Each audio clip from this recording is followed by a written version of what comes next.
下来继续讲。给我。 welcome dear रॉकर्ड्स। आज हम sweet combat का 13वां पार्ट देखेंगे। अगर आपने स्वीट कॉम्बैट के पिछले 12 पार्ट्स नहीं देखे हैं तो पहले उन पार्ट्स को जाकर देखिए, तभी आपको ये सुंदर सी सीरीज समझ में आएगी। तो पिछले एपिसोड में मिंग टैन ने शानदार अटैक करके अकड़ू को हरा दिया था और इस जीत पर ज़ैंगजी कॉलेज के स्टूडेंट्स खुशी से नाच रहे होते हैं। अब मिंग टैन बड़ी मुश्किल से चलकर फेंग्यू के पास आकर कहता है, मैंने खुद को प्रूव करके दिखा दिया है। इस पर फेंग्यू भी बहुत ही खुश होती है, लेकिन मिंग टैन खड़ा भी नहीं रह पाता और वहीं गिर जाता है। फिर उसे हॉस्पिटल में ट्रीटमेंट दी जाती है और पास वाले बेड में अकड़ू होता है। वो कहता है, इस बार तो तुम लकी थे जो बच गए, लेकिन तुम्हारे बारे में मेरी राय कभी नहीं बदलेगी। तब मिंग टैन कहता है कि तुम्हारे दिमाग में तुमने जिस मिंग टैन को इमेजिन करके रखा है ना, वो कब का मर गया है। इसके बाद भी अगर मेरी और तुम्हारी फाइट होगी तो उसमें मैं ही जीतूंगा। हाँ देख लेंगे। और ये कहकर अकड़ू चला जाता है। मिंग टैन की जीत को सारे फ्रेंड्स सेलिब्रेट करते रहते हैं और सब बहुत ही खुश होते हैं और खूब एंजॉय करते हैं। फिर एक गाड़ी में वो मिंग टैन को उसके घर ड्रॉप कर देते हैं। अब मिया भी वहीं उतर जाती है। फेंग्यू कहती है कि अभी तुम्हारा घर थोड़ी ना आया है, तुम यहाँ पर क्यों उतरी। लेकिन मिया कहती है, मिंग टैन के घर जाने के लिए मुझे तुम्हारी परमिशन की कोई जरूरत नहीं है। मैं मिंग टैन के भाई बहन के लिए खाना बनाने जा रही हूँ। अब मिंग टैन को ये पसंद तो नहीं होता, लेकिन वो कुछ नहीं कह पाता। फेंग्यू को भी बहुत ही बुरा लगता है और वो वहाँ से चली जाती है। अब मिंग टैन के भाई और बहन के लिए कुक करना मिया को बहुत ही अच्छा लगता है। वो उन बच्चों के साथ बहुत ही इंजॉय कर रही होती है। मिंग टैन फैसला करता है कि आज से वो मिया को सब कुछ साफ साफ बता देगा। अब डिनर के बाद मिया घर जाने लगती है तो मिंग टैन उसे बाहर छोड़ने आता है। मिया पूछती है कि क्या तुम मुझसे कुछ कहना चाहते हो। मिंग टैन कहता है कि आप मेरे लिए और मेरे भाई बहन के लिए जो कुछ कर रही हैं उसके बदले में मैं कुछ भी नहीं कर पा रहा हूँ। और तब मिया कहती है कि तुम ऐसा क्यों सोचते हो, तुम तो मुझको हर काम के पैसे भी देते हो, फिर क्या प्रॉब्लम है। नहीं सीनियर, ऐसी बात नहीं है। आप जो कर रही हैं उसका बदला पैसों से कभी नहीं चुकाया जा सकता और मैं अच्छी तरह जानता हूँ कि आपके दिल में क्या फीलिंग्स है। इसके बावजूद भी अगर मैंने अपने दिल की फीलिंग्स आपको नहीं बताई तो मुझ जैसा सेल्फिश इंसान कोई नहीं होगा। इसलिए मैं आपको अपने दिल का सच बताना चाहता हूँ। अब मिया जानती है कि मिंग टैन के दिल में क्या है, इसलिए वो कहती है कि तुम कुछ मत कहो, मैं सब कुछ जानती हूँ कि सच क्या है। और तब मिंग टैन ओपनली बता देता है कि मैं किसी और से प्यार करता हूँ और किसी और को पसंद करता हूँ। और मिया तो ऑलरेडी ये जानती थी, लेकिन फिर भी मिंग टैन के मुंह से ये सुनकर बहुत ही दुखी हो जाती है और मन ही मन रोने लगती है। लेकिन फिर वो कहती है कि अंदर दोनों बच्चे तुम्हारा इंतजार कर रहे होंगे, तुम घर जाकर आराम करो, अब मैं निकलती हूँ। और ये कहकर वो चलने लगती है और इसी बारे में सोच रही होती है। अब उसके आंसू बहने लगते हैं और वो कहती है कि तुमने ऐसा क्यों कहा। मैं जानती हूँ कि तुम मुझसे प्यार नहीं करते, लेकिन फिर भी तुम्हें अपने साथ इमेजिन करके मैं बहुत ही खुश होती हूँ। लेकिन आज तुमने सच बताकर मुझसे मेरी छोटी सी खुशी छीन ली है।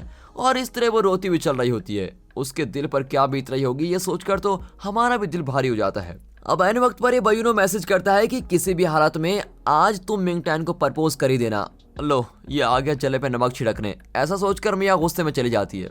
अब अगले सीन में जाओ मी सुनहाओ से मिलती है और पूछती है कि तुमने मैच में गिव अप क्यों किया। मेरे पापा को तुम पर कितना भरोसा था, तुमने तो उनका विश्वास ही तोड़ दिया। अब सुनहाओ कहता है कि हार मानने का दुख मुझे भी है, लेकिन अब तुम्हें मेरी इतनी फिक्र करते देख मुझे लगता है कि मैंने ठीक ही किया था। नहीं, मुझे तुम्हारी कोई फिक्र नहीं है, ये कहकर जाओ में जाने लगती है। अब सुनहाओ उसको रोक कर कहता है कि मुझे भूख लगी है, तुम्हारे पास तो हमेशा एक एप्पल होता है ना, क्या तुम मुझको दोगी। अब जाओ में अपना एप्पल फेंकती है और सुनहाओ उसको कैच कर लेता है और फिर एप्पल लेकर वो जाओ के पास आता है और कहता है कि you are the apple of my eyes. और इस तरह वो जाओमी को प्रपोज करता है और कहता है कि मुझे तुम बहुत ही अच्छी लगती हो। मैंने सिर्फ डेथ स्ट्राइक सीखने के लिए तुम्हारे पापा से ट्रेनिंग ली थी और ट्रेनिंग के बहाने मैं तुमको रोज देखना चाहता था। मुझे पता है कि मेरे कॉलेज के स्टूडेंट्स मेरे गिव अप करने से बहुत ही गुस्सा है, लेकिन मुझे उसकी फिक्र नहीं है। मेरे लिए तो तुम्हारी खुशी से ज्यादा इंपॉर्टेंट और कुछ भी नहीं है। तुमने भी मिंग टैन को ट्रेन किया था तो उसकी जीत में तुम्हारी भी जीत है और इसीलिए मुझे लगा कि उसके जीतने से तुम बहुत ही खुश हो जाओगी और इसीलिए मैंने मैच को गिव कर दिया। अब ये सब सुनकर जाओमी की धड़कन तो इतनी तेज हो जाती है कि क्या कहें, उसके मुंह से शब्द ही नहीं निकलते और फिर जरा संभल कर कहती है कि मुझे घर जाना है और ये कहकर वो तुरंत वहां से भाग जाती है। अब सुनहाओ चिल्लाता है कि मैं तुम्हारे जवाब का इंतजार करूंगा, ठीक है। फिर जाओमी भी बहुत ही कंफ्यूज होती है और फेंग्यू के घर आकर सैंडबैग को खूब पंच करने लगती है। अब फेंग्यू पूछती है तो वो सारी बातें उसको बता देती है। तो क्या उसने तुम्हें प्रपोज किया था। यार वो तो मैं नहीं जानती, लेकिन मेरी बोलती एकदम से बंद हो गई थी। और इस तरह वो अभी भी कंफ्यूजन में होती है। फिर दोनों सोने जाती हैं, लेकिन जाओमी फेंग्यू को सोने ही नहीं देती। अब तंग आकर फेंग्यू पूछती है कि उसने ऐसा क्या कह दिया, कम से कम वो तो मुझको बताओ। जाओमी कहती है कि उसने कहा you are the apple of my eyes, मतलब उस एप्पल में मेरी आंख है। अब फेंग्यू अपना माथा पीट कर कहती है कि हे भगवान, आग लगे तुम्हारे इंग्लिश को, तुम इंग्लिश में पास कैसे हो गई। जाओमी कहती है कि यार मैं इंग्लिश में पास ही कब हुई थी, हमेशा तो फेल ही होती आ रही हूँ। फिर वो फेंग्यू से उसका मतलब पूछती है तो फेंग्यू बताती है कि पागल लड़की, उसने तुमको प्रपोज किया है। You are the apple of my eyes का मतलब है कि उसे अपनी आंखें जितनी प्यारी है तुम भी उसे उतनी प्यारी हो। और तब जाओमी कहती है कि अब मुझे तुम्हारी फीलिंग्स का एहसास हो रहा है, तुम भी मेरी तरह कंफ्यूज्ड और नर्वस थी ना। हाँ यार, आज मुझे एक फ्रेंड होने का दर्द महसूस हो रहा है, मैंने भी तुम्हें उस रात ऐसे ही परेशान किया था। अब हम दोनों की हालत एक जैसी है, लेकिन इस समय मुझे नींद आ रही है और सवाल मत करना प्लीज। और यह कहकर फेंग्यू सो जाती है। अब अगले सीन में सुनहाओ को उसके प्रिंसिपल खूब डांटते हैं कि तुम भले ही फेयर प्ले करना चाहते थे, लेकिन उसका ये तरीका निकाला तुमने। सॉरी सर, मुझे उस वक्त जो ठीक लगा मैंने वही किया। अच्छा, तो अब मैं वही करूंगा जो मुझको ठीक लगता है। आज से तुम कॉलेज के बॉक्सिंग क्लब के कैप्टन नहीं हो। सर, मैंने कैप्टन की पोजीशन से पहले रिजाइन कर दिया है और जियाओ फेंग को ऑलरेडी कैप्टन बना दिया है। ओह, तो तुम सब कुछ प्लान करके रखे हुए थे, तो फिर इस कॉलेज को छोड़कर जाने का प्लान भी तुमने बना ही लिया होगा। सर, मुझे कॉलेज छोड़कर जाने का हक बिल्कुल भी नहीं है, लेकिन आप मेरे लिए जो फैसला लेंगे मुझे मंजूर होगा। अब प्रिंसिपल को बहुत ही गुस्सा आता है और वो ऑर्डर देते हैं कि आज से कॉलेज की सारी क्लीनिंग जॉब्स तुम ही संभालोगे। अब सुनहाओ कॉलेज के सारे बाथरूम को क्लीन कर रहा होता है और तब अकड़ू आकर उसको बहुत चिढ़ाता है कि आपकी गलती का एकदम सही पनिशमेंट मिला है आपको। बॉक्सिंग क्लब की आप फिक्र मत कीजिए, उसको मैं अच्छे से संभाल लूंगा, आप बस क्लीनिंग पे ध्यान दीजिए। और ये कहकर वो चला जाता है। लेकिन ये सब देखकर जियो फेंग को बहुत ही दुख होता है, क्योंकि वो सुनहाओ को बहुत पसंद करती है। अब यहाँ मिंग टैन और बयूनो बातें कर रहे होते हैं। मिया आप सच्चाई को एक्सेप्ट कर चुकी है और मिंग टैन के साथ एक अच्छी फ्रेंड की तरह बिहेव करती है, लेकिन उसका इरादा अब यही है कि मिंग टैन और फेंग्यू कभी एक ना हो। और तब जाओमी आकर कहती है कि रिजल्ट आ गया है। मिया उसे इग्नोर कर देती है, लेकिन जाओमी कहती है कि इंग्लिश एग्जाम का रिजल्ट आया है और हम दोनों फेल हो गई हैं। यार, अब क्या करेंगे, इंग्लिश नॉर्थ पोल है तो हम लोग साउथ पोल हैं, ऊपर से 3 दिन में री एग्जाम भी होने वाले हैं, और अगर उसमें भी फेल हो गए तो हमें तो दोबारा इसी सेमेस्टर में बैठना पड़ेगा। तो मिंगटैन कहता है कि आप फिक्र मत कीजिए, मुझे इंग्लिश अच्छे से आती है, मैं आपको जरूर सिखाऊंगा, आप दोनों जरूर पास हो जाएंगी। और तब जाओमी और मिया की खुशी का ठिकाना नहीं होता और दोनों ठान लेती है कि हम इसी से इंग्लिश सीखेंगे। अब अगले सीन में जाओमी फेंग्यू को बताती है कि मैं और मिया इंग्लिश में फेल हो गई हैं और मिंगटैन हमको इंग्लिश सिखाने वाला है। अब ये सुनकर फेंग्यू बहुत ही उदास होने लगती है, लेकिन जाओमी कहती है कि यार फिक्र मत कर, मिया से मिंगटैन को कैसे बचाना है ये मेरा काम है, ओके। और ये कहकर वो चली जाती है। लेकिन फेंग्यू अपने मैथ के पेपर में जानबूझकर सारे आंसर्स गलत लिखती है और उसका ये आइडिया है कि वो मैथ में फेल हो जाएगी तो मिंगटैन उसको सिखाएगा। और अगले दिन क्लास में सर आंसर पेपर्स दे रहे होते हैं और फेंग्यू सपनों में खो जाती है कि वो फेल हो गई है और मिंगटैन उसको मैथ सिखा रहा है। अब इतने में सर उसको बुलाते हैं। वो सपने से बाहर आकर कहती है, सॉरी सर, मैंने एक्सपेक्ट नहीं किया था कि मेरा मैथ का पेपर ऐसा होगा। और सर भी कहते हैं कि हाँ, तुम बिल्कुल ठीक कहती हो, मैंने भी एक्सपेक्ट नहीं किया था कि तुम सारे प्रॉब्लम्स इतनी अच्छी तरीके से सॉल्व कर दोगे, तुम्हें तो 100 में से 100 नंबर मिले हैं। और ये कहकर वो सबके सामने फेंग्यू की बहुत तारीफ करते हैं। अब फेंग्यू चौंक जाती है कि मैंने तो सारे आंसर्स गलत लिखे थे, फिर 100 कैसे आ गए। और वो अपना पेपर लेकर उतरा हुआ चेहरा लिए उस क्लास से बाहर खड़ी हो जाती है जहाँ मिंगटैन जाओमी और मिया को इंग्लिश सिखा रहा है। अब मिंगटैन को लगता है कि कोई देख रहा है और वो बाहर आकर देखता है, लेकिन वहाँ कोई भी नहीं होता। फेंग्यू एक पिलर के पीछे छुप जाती है और तब उसे ख्याल आता है कि जरूर फेंग जोयू ने ही उसके पेपर में करेक्शन किए होंगे। फिर वो तुरंत घर जाकर फेंग जोयू से कहती है कि तुमने मेरे मैथ्स पेपर की करेक्शन क्यों की है? मैंने कितनी मेहनत करके प्लानिंग की थी, तुमने तो उस पर पानी फेर दिया है।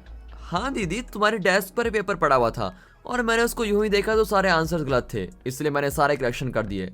अरे करेक्ट तो कर दिए, लेकिन तुम्हारी वजह से मेरी मेहनत बेकार चली गई। और यह कहकर वो फेंग जोयू की आइसक्रीम छीनकर भाग जाती है। अब यहाँ मिंगटैन इन दोनों को बहुत ही अच्छे से सिखा रहा होता है और दोनों अपने मेथड से मन लगाकर पढ़ने लगते हैं। मिया अपने क्लब में इंग्लिश वर्ड को लेकर टेक्वांडो प्रैक्टिस के दौरान इंग्लिश स्पेलिंग सीख रही होती है और जाओमी भी बहुत मेहनत करके पढ़ने लगती है। अब इस तरह 2 दिन बीत जाते हैं। ये दोनों कॉलेज के टॉप फाइटर्स हैं, इसीलिए अगर बाकी स्टूडेंट्स को पता चल गया कि ये फेल हो गए हैं और ये री एग्जाम दे रहे हैं तो इनकी काफी नाक कट जाएगी, इसलिए दोनों छुपती छुपाती एग्जाम लिखने जाती हैं। लेकिन तब मिया के स्टूडेंट्स आकर ग्रुप में चिल्लाते हैं कि all the best senior, English exam ठीक से करना, ठीक है। और मिया गुस्से में सबको भगा देती है। अब जाओमी की बारी आती है, उसके स्टूडेंट्स भी वहां पर आते हैं और कहते हैं कि आप जो भी आंसर लिखेंगी वो सही होगा। और जाओमी उनको भगा देती है कि ये लोग तो हमारी इमेज खराब करने पे तुले हुए हैं। फिर दोनों एग्जाम हॉल में जाकर री एग्जाम लिख रही होती हैं। अब दूसरी ओर फेंग्यू के दादाजी उसे और फेंग जोई को बुलाते हैं। वो फेंग्यू से कहते हैं कि हमारी कंपनी में रिक्रूटमेंट चल रही है और उसको मैनेज करने की रिस्पॉन्सिबिलिटी तुम्हारी है। आज से तुम इस कंपनी के कामकाज को देखना शुरू कर दो। और ये कहकर फेंग्यू बड़ी टेंशन में आ जाती है और कहती है, दादाजी आपने प्रॉमिस किया था कि आप मुझको कॉलेज की पढ़ाई पूरी करने देंगे।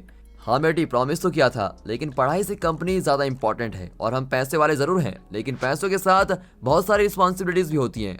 अगले हफ्ते फेंग जोई हांगकांग जा रहा है और तुम्हें भी दुबई जाकर एक कॉन्फ्रेंस अटेंड करनी होगी। और इस तरह दादाजी बहुत ही स्ट्रिक्ट ऑर्डर्स दे देते हैं। अब फेंग यू बड़ी उदास हो जाती है कि वो कॉलेज कैसे जाएगी और अपने फ्रेंड से कैसे मिलेगी और मेनली मिंगटैन से कैसे मिलेगी। अब अगले सीन में ज़ेंगजी कॉलेज को दिखाते हैं। फेंग यू के ना आने से उसके फ्रेंड्स बड़े उदास हो जाते हैं। मिंगटैन तो डबल उदास हुआ बैठा है। और तब इंग्लिश एग्जाम का रिजल्ट आता है और उसमें मिया को 62% और जाओमी को 61% मिले होते हैं और दोनों पास भी हो चुके हैं। मिया अपने मार्क्स से बहुत ही खुश होती है, लेकिन जाओमी कहती है कि मुझे इससे कम मार्क्स मिले हैं, जरूर कोई गलती हुई है, मैं तो मिस्टर वैंग से कंप्लेन करने जा रही हूँ। अब मिंगटैन कहता है कि छोड़िए ना सीनियर, 1% की तो बात है। और तब मिया कहती है कि कम हो या ज्यादा, हमने तो प्लान किया था कि अगर हम इंग्लिश में पास हो गए तो हम सब थीम पार्क जाएंगे, भूल गए क्या? ओह हाँ यार, अच्छा याद दिलाया, चलो उसकी तैयारी करते हैं। और इस तरह वहां पर सभी खुश हो जाते हैं। अब यहाँ फेंग यू अपनी कंपनी का काम देख रही होती है, तब उसे जाओमी का वॉइस मैसेज आता है और उसने कहा होता है कि हम दोनों इंग्लिश में पास हो गई है, तुम कॉलेज कब आओगी, हम सब तुमको बहुत ही मिस कर रहे हैं। अब ये सुनकर फेंग यू रिप्लाई करती है कि मैं भी तुम सबको बहुत ही मिस करती हूँ। फिर वो अपने कैबिन के अंदर बॉक्सिंग प्रैक्टिस करने लगती है और तब किसी को आते देखकर वो फिर से काम पर लग जाती है। फिर फेंग जोई उसे एक रेस्टोरेंट में लेके जाता है और कहता है कि कुछ दिन में दादाजी फौरन जाने वाले हैं, तब तुम खुशी से कॉलेज चले जाना। अब ये सुनकर फेंग यू बहुत ही खुश होती है और इमोशनल होकर कहती है कि मैं बहुत ही लकी हूँ कि जो तुम जैसा भाई मेरे को मिला है। कोई बात नहीं दीदी, तुम भी क्या याद रखोगी। और तब फेंग जोई को एक कॉल आता है और वो बाहर चला जाता है। तभी पास वाले टेबल पर दो लड़के आकर बैठते हैं। एक लड़का कहता है कि उस लड़की ने तुम्हें प्रपोज किया था तो तुमने तुरंत एक्सेप्ट कैसे कर लिया, क्या वो तुमको इतनी पसंद है? दूसरा कहता है कि जब उसने मुझको प्रपोज किया तो उसने बहुत ही अच्छी ड्रेस पहनी हुई थी, उस ड्रेस में उसको देखते ही मेरा दिल तो उस पर फिसल गया। और तभी एक लड़की वहां से गुजरती है। वो लड़का कहता है कि उसने भी तो ऐसी ड्रेस पहनी हुई है। हाँ यार, इस ड्रेस में ये लड़की भी बहुत ही सुंदर लग रही है, इसे मैं प्रपोज करूंगा, पक्का देख लियो। अब फेंग यू भी सोच में पड़ जाती है कि क्या अच्छी ड्रेस पहनने से हीरोज का प्यार एक्सेप्ट कर लेगा, और अब वो भी मुड़कर उस ड्रेस को देखती है। अब कॉलेज क्लब में जाओमी एकदम उदास दिखाई देती है और मिंगटैन पूछता है तो वो बताती है कि मुझे फेंग यू के लिए बुरा लग रहा है, उसे थीम पार्क बहुत ही पसंद है, लेकिन वो हमारे साथ नहीं आ पाएगी। अब मिंगटैन सोचता है कि अगर फेंग यू को थीम पार्क पसंद है तो मैं किसी भी तरह उसको यहाँ पर लेके आऊंगा। और दोस्तों, इसी के साथ ये एपिसोड यहाँ पर खत्म होता है। मिंगटैन फेंग यू को थीम पार्क कैसे ले जाएगा और क्या मिंगटैन के बुलाने पर फेंग यू आएगी, ये सब तो अगले पार्ट में पता चलेगा। हमें उम्मीद है और आपके कमेंट से हमें पता भी चल रहा है कि आप इस सीरीज को हमारी वीडियोस में देखकर बहुत ही एंजॉय कर रहे हैं और आपको हमारी एक्सप्लेनेशन भी बहुत ही पसंद आ रही है। सिर्फ 13 पार्ट्स में ही हमने आपके लिए 17 एपिसोड एक्सप्लेन कर दिए हैं और अब सिर्फ 19 एपिसोड्स बाकी बचे हैं और उन्हें भी हम जल्दी कवर करने की कोशिश करेंगे। और हमेशा की तरह इस वीडियो को एक लाइक और चैनल को सब्सक्राइब करना मत भूलिए। दोस्तों, अपने कमेंट जारी रखिए। ये सीरीज फैमिली ऑडियंस के लिए भी है, इसलिए इस सीरीज के वीडियोस को अपनी फैमिली फ्रेंड सर्कल में शेयर जरूर कीजिए। बाकी मिलते हैं अगली वीडियो में, तब तक के लिए गुड बाय, अपना ख्याल रखिए and finally thanks for watching.